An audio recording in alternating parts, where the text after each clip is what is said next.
you a songwriter? Are you looking to turn your songwriting passion into a full-time gig? Whether you are just at the start of your songwriting journey or a seasoned industry professional, this show is made for you. Welcome to The Songwriter Show, bringing together songwriting news, interviews, and community. Now, welcome your host, Sarantos. Thank you so much for tuning in tonight, and welcome back to The Songwriter Show on Reality Radio 101. I'm your host, Sarantos, a solo music artist who's been writing lyrics for as long as I can remember. Words are just so important to me, and that's why I'm thrilled to host this show for you every single Tuesday evening. I believe in my heart very strongly that every song is an important story. Tonight, I'm so excited to have on the show J. Michael Harden. He's been writing and performing and recording for over 40 years. Growing up on the Blues Highway 61 on the outskirts of Minneapolis, he's been winding his way around the world ever since, spreading the gospel of do-it-yourself music creation from Portland to Barcelona to now Sarasota, Florida.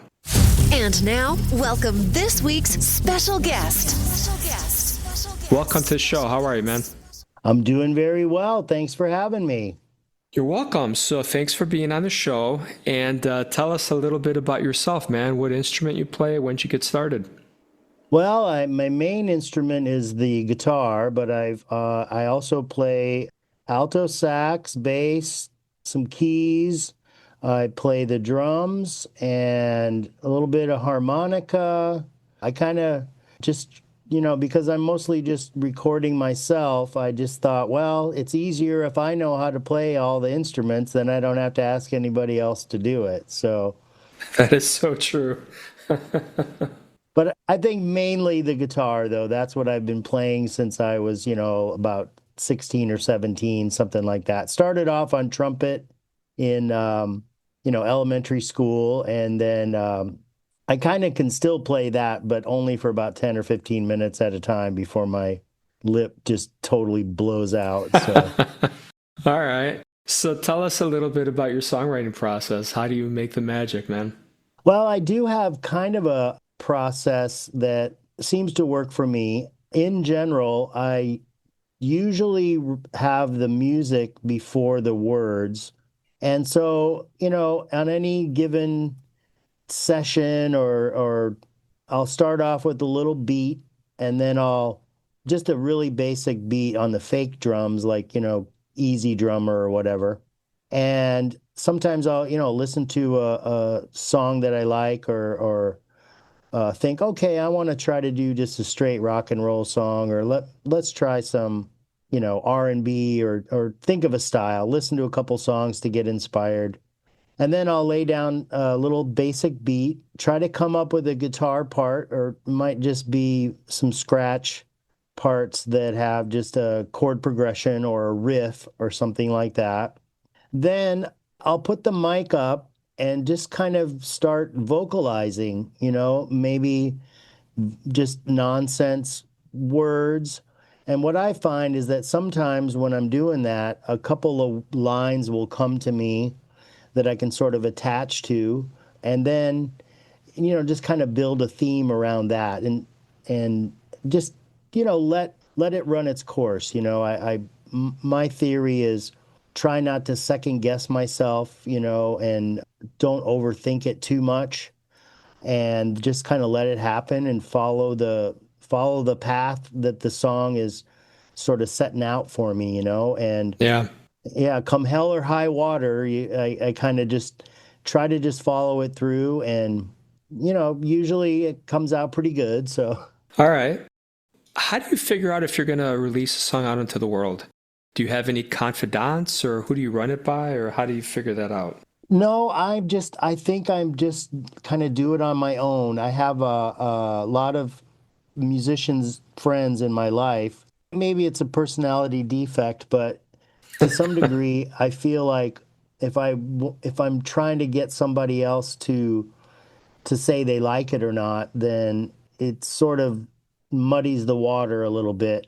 Certainly I want people to like it, but I gotta say, I pretty much just release just about everything I do. There's a couple that I've just decided weren't really up to snuff or whatever, but they're not so precious to me that even if it's not like a perfect thing or it's I'm always trying something different. So if it's not exactly what I was going for, it's just, well, better to have something that's not perfect, but it's finished, and I work pretty fast, so I'll usually be able to get something started and finished within no more than a week or so, because I just got to kind of move on to the next thing. So I'm my own, judge of what I want to put out there. I don't really have anybody that, gives the thumbs up or whatever. So.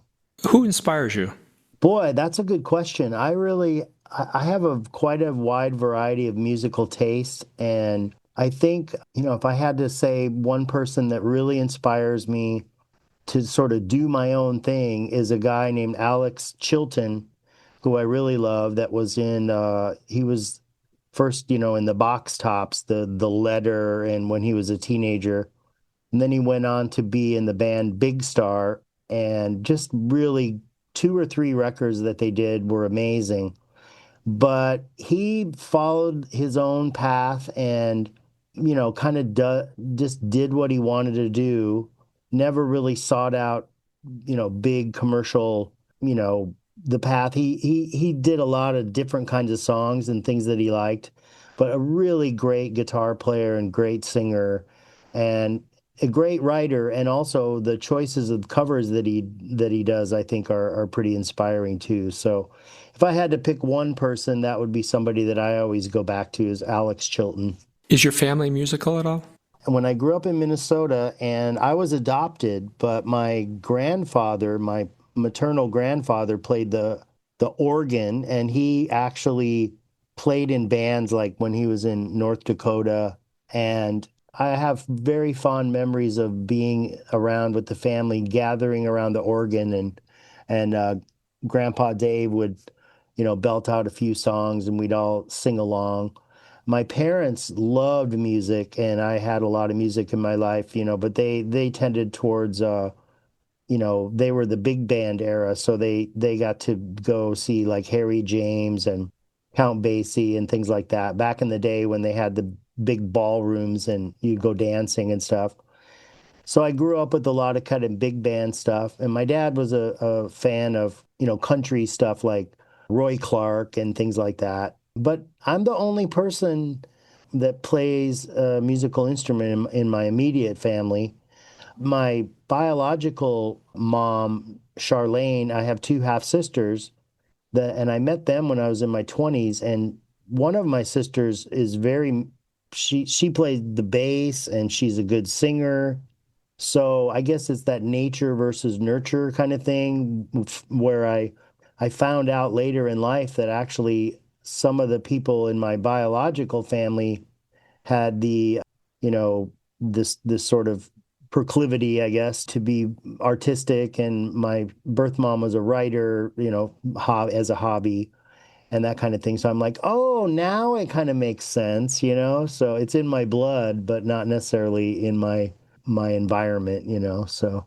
Okay, tell us about this song that we're going to listen to in a minute here. What inspired this one from you? Well, that song, I think it came out of the thing that I'm turned 60 last March. And I started to kind of, take stock of my life and sort of thinking to myself, hey, maybe the rock and roll is kind of a young man's game, and who am I kidding and all that stuff. And then I thought to myself, no way. I mean, like I said, some of my heroes, Chrissy Hynde, Bob Dylan, Alex Chilton, those people, they're still rocking. So I just thought, hey, let's write a song about just keeping it going, keep the faith, and just to hang it on some kind of hook or earworm that you're never too old to rock and roll. So never give up, and just keep doing it. So it keeps me young. So I do think you're never too old to rock and roll. absolutely, yeah. I Yeah. mean, I followed a lot of Cuban music, and I went to Cuba a couple times, about 20 years ago, and you watch like the Buena Vista Social Club and the people that I met down there, and man, there's people just playing music until they're in their 90s, and it's just the youthfulness that it brings. I think I'm not like a scientist or anything, but I feel like the joy that you get from it and the action of playing music and singing, it really must do something to your mind and body that really, it's just a great way to keep a good attitude and stay young. So, Tell you what, let's take a listen and we'll come back and talk some more, okay? sounds good. Thanks. All right, everybody, check this out. Here we go.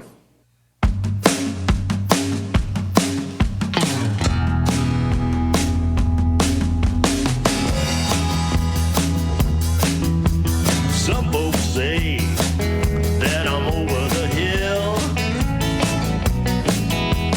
Better not believe it, 'cause here I am still.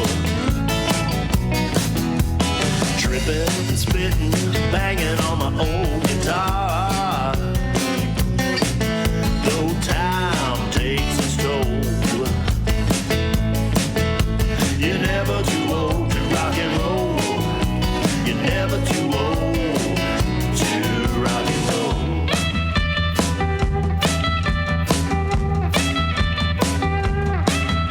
The things I used to do, I can't do no more. I tried everything in the candy store. Pills and powders and wine could have wrecked my mind. Though time takes its toll, you're never too old to rock and roll. You're never too old to rock and roll. Well, time slows down when you're looking at the clock. The clocks can't tell you what the time is. All you need to do is a rock, rock, rock. Never time to worry when the end is. Get up every morning with the rising sun. I sing my little tunes till the day is done. St. Peter, don't you call me, I ain't ready to go. Though time takes its toll,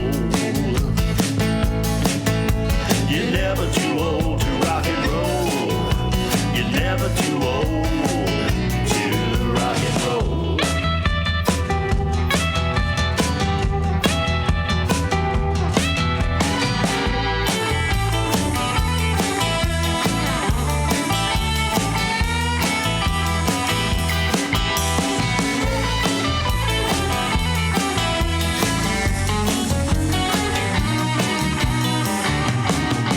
Well, some folks say that I'm over the hill. You better not believe it, 'cause here I am still. Tripping and spitting, banging on my old guitar. Though time takes its toll, you're never too old to rock and roll. You're never too old to rock and roll. You're never too old to rock and roll. You're never too old to rock and roll. Yeah, you're never too old to rock and roll. You're never too old to rock and roll. Well, thank you for sharing that song with us. That was kind of cool. Yeah, I got a friend at work that's about 80 or 82, and the first time I played that for him, he went crazy. He keeps asking me, what are you doing with that song? You got to put that song out there, man. That's going to be a big one, And I said, well, actually, I'm going on a podcast, a guy named Sarantos, and I'm going to play that song. And he goes, oh, man, that's going to be great. He's like, what the hell's a Sarantos? Well, yeah, I know, but Teasing you. so hopefully I'll be able to share the link with Bob and some other people, so some folks will be able to listen to your podcast. Yeah, awesome. All right, so do you have any advice on touring for any of the listeners? Touring, I haven't really done any touring since I was probably in my 20s. Used to have a band back in Iowa. We were in Iowa City, and we would do some Midwest tours. So I think the advice I would have would be, it doesn't matter how many people are in the club, you just got to give it all you got, because even if there's like three or four people, maybe those three people are going to be loyal fans, and you Yeah. just have to treat it like you're playing to a stadium, and just do your best every time. To me, it doesn't even matter. We all want to play to 80,000 people, but to me, whether I'm downstairs singing to myself or I'm biking and singing, again, I don't care if there's two people listening. It's like you almost have to connect to yourself. And then even if you just sing to one person, if you're into it and it's just part of you, it's just so real. I think people forget that. I totally agree with that. Yeah, I totally agree. Yeah. It's kind of a bigger thing than just, audience and performer. It's almost like, not to sound too woo woo, but it's like you're kind of channeling something that is bigger than all of us, and if I always feel like you just got to give it all you got, because it's not necessarily for fame and fortune and all that. It's like a bigger thing than that, so. That's what I don't understand too, where people look, I get oh, well, if you perform to 80,000 people, it's the same as one. And they think of money and but to me, it's not about that. It really isn't. It's more about just expressing yourself, connecting with someone. If you're playing to 80,000 people, are you really going to connect to all 80,000 people? Yeah. Right? You might change like one person's life. And to me, when I get an email, I love getting emails from fans. It's so cool because it takes more effort than a social media like or a post or something, where there's always this audience like, oh, I got to say something witty or funny. Or sometimes people have ulterior motives when they're messaging you, hey, I love your song. What's the inspiration? And then after you answer, they're like, well, I can help blow up your I'm a marketer from Bangladesh. And, Yeah. And you're just kind of like, oh, man, they just wasted my time. Yeah. There's a lot of that out there for sure. Yeah. I read something that kind of keeps me going to some degree too, is with independent music and artists and things like that, it seems like a good strategy, instead of going for numbers, get millions of views, millions of listens, all that stuff, is maybe get like, a couple thousand or something, but of people that are loyal. And if you're going to put something out and 1,000 or 2,000 people buy it, anything that you put out, it's better than having 100,000 just kind of anonymous listeners or people, So a lot of folks go for the numbers and, oh, I got to get these views and this and that. And I don't have that, so I don't have anything to compare it to. But I'd be happy if 500 people were able to hear my songs and maybe half of them buy it. I'd be like, that's awesome, so. The hard part to this too, and here's the shitty part of it, is people don't realize this, but if you spent like $100 boosting your Facebook post or boosting your YouTube video, you will get some traction, but unless you're like a huge label or you can't do that with everything you put out there in every post. Yeah. You're not a Kardashian who's going to sit and monetize it and say, well, I'm going to make X amount of dollars per. And that gets exhausting because then you're part of the machine.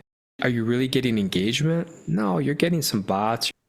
I stopped advertising back in 2017 because even on Facebook and Twitter, I was getting fake bots. Oh, really? And you think they're real fans, but they're not because they want to look real to Facebook. Yeah. And then you look and you're like, wait, I have 100,000 followers in Turkey, or it's just, they're not real. And it's, you're chasing a high that isn't there. Yeah, I guess it's been a while since I really tried anything. I'm a little bit myopic about what I've done. I don't really prioritize that too much, for good or bad. I just get my songs done and put them up on Bandcamp.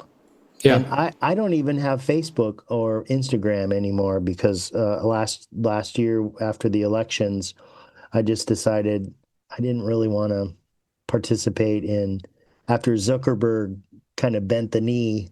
That's just me. I just feel like I had to take a stand or whatever. But now I'm going, shoot, I mean, I want more people to hear the songs. If I could just get on Facebook, but not have it be like this, oh my God, I just spent 4 hours on Facebook and I'm like, oh, That's the problem, man. If you're not on it, it's just everything gets tracked. You got to be on it. So Yeah. it's a tough, slippery slope. But Yeah. tell us what exciting thing you got happening for the fans this year. Anything you want to share? Well, I'm continuing to just write some tunes, and today I was working on a couple. I got some guitar parts, and I put down some drums today, and I'm working on a Brooke Benton song called "Consider Me." I heard Mark Lanigan do a cover on one of his albums, and I'm like, oh, that'd be a fun one to do. So really, I'm just going to continue doing stuff. I got some gigs actually today. This woman called me from a place I used to play. I haven't played any gigs in over a year. Kind of got disheartened. People were just flaking, some of the club owners. And out of the blue today, this woman called me from a place here and said, I got 2 band gigs, trio gigs, and 2 solo gigs. So, yeah, I mean, I'm just going to keep doing the best I can, making songs, just kind of whatever comes to mind. If people go to my Bandcamp, you'll notice what I always tell people is, hey, listen to the first song, and if it's not something that's kind of your style, well, check out the next one, because pretty much all my songs have a little bit of a different thing going on. They're not, you can't really put them into one category. And I feel like some folks might, click on one song and go and think, oh, this is kind of like, it's got an 808 drum in it and like a Moog synthesizer. Oh, that's not my thing.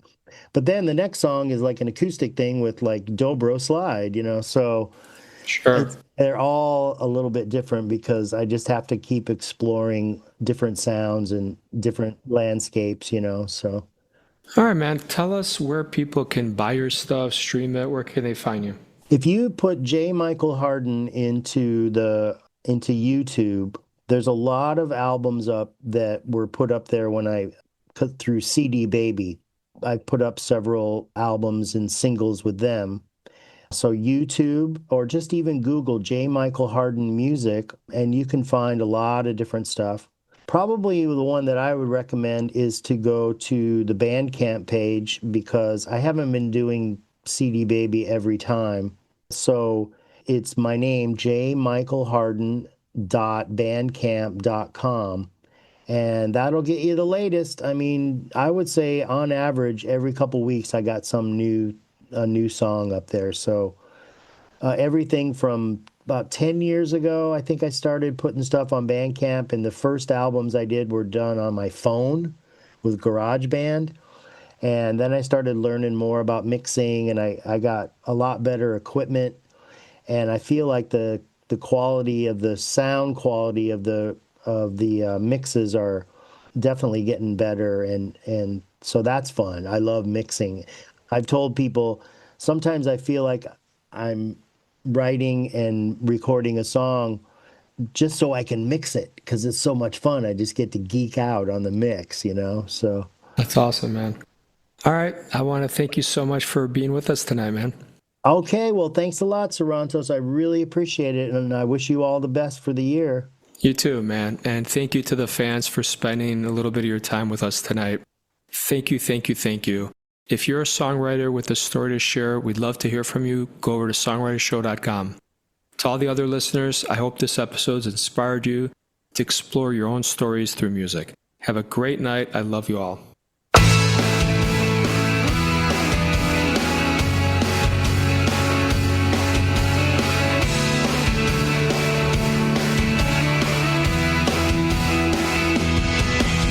Sitting on the stairs, staring at the dark.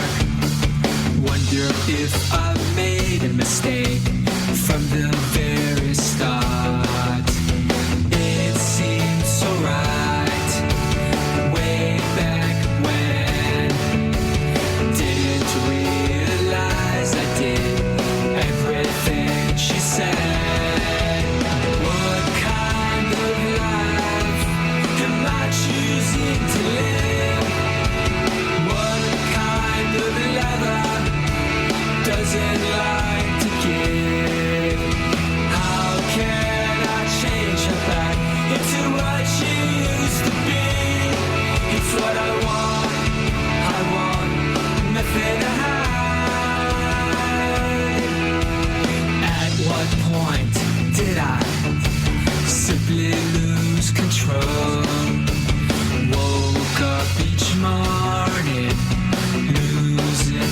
So when you stop believing, it's never something good.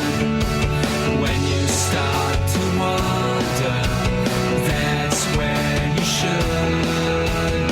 What kind of life am I choosing to live? What kind of lover doesn't like to give? When did I make such a big mistake? It's what I want nothing to hide. Staring at the wall, nothing left to feel. I will take it like a man, to run and hide.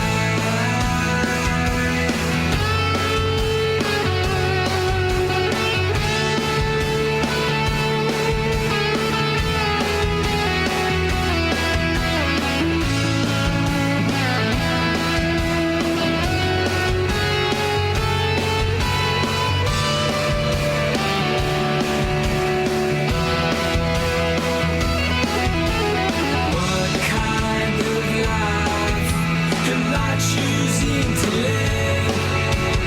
What kind of lover doesn't like to give? When did I make such a big mistake? It's what I want nothing to hide. How can I change her back into what she used to be? It's what I want nothing to hide.